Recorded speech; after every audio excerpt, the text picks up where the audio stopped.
Saidulu. So నేను 2010లో as a medical representative నా career start చేసిన 4500 నా మొదటి శాలరీ.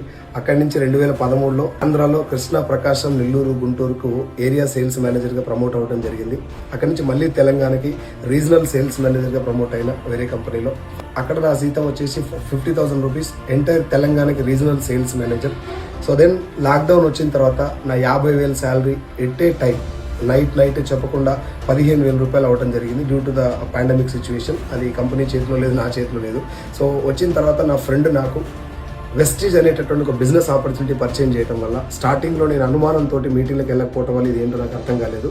ఒక 4 months నా ఫ్రెండ్ నన్ను ఫాలోఅప్ చేయడం వల్ల ఈ మీటింగ్కి వెళ్ళడం జరిగింది. మీటింగ్కి వెళ్ళి అసలు నెట్వర్క్ మార్కెటింగ్ అంటే ఏంటి, దాంట్లో వెస్టీజ్ అంటే ఏంటి తెలుసుకున్న తర్వాత నేను ఒక 13,000 వచ్చేంత వరకు 6 నెలలు నా జాబ్ చేస్తూ పార్ట్ టైం వెస్టీజ్ చేయడం జరిగింది. ఆ తర్వాత నెట్వర్క్ మార్కెటింగ్లో ఉన్నటువంటి భవిష్యత్ ఏంటి, దీంట్లో ఒకవేళ మనం దీన్ని కెరీర్గా తీసుకుంటే ఫ్యూచర్ ఎలా ఉండబోతుందని చెప్పి తెలుసుకున్న నేను మీటింగ్లు అటెండ్ అవ్వడం జరిగింది. My great leader mentor MSR గారివి 30-40 మీటింగ్స్ అటెండ్ అయిన తర్వాత I came to know that this is the future of India. చాలా వండర్ఫుల్ భవిష్యత్తు నెట్వర్క్ మార్కెటింగ్ అని తెలుసుకొని 13,000 వచ్చినప్పుడు నేను నా జాబ్ రిజైన్ చేయడం జరిగింది. రిజైన్ చేసిన తర్వాత 13 నుంచి ఎగ్జాక్ట్గా 32 months ఫుల్ టైం నేను చేయబట్టి నా లాస్ట్ చెక్ వచ్చేసి 6,43,000.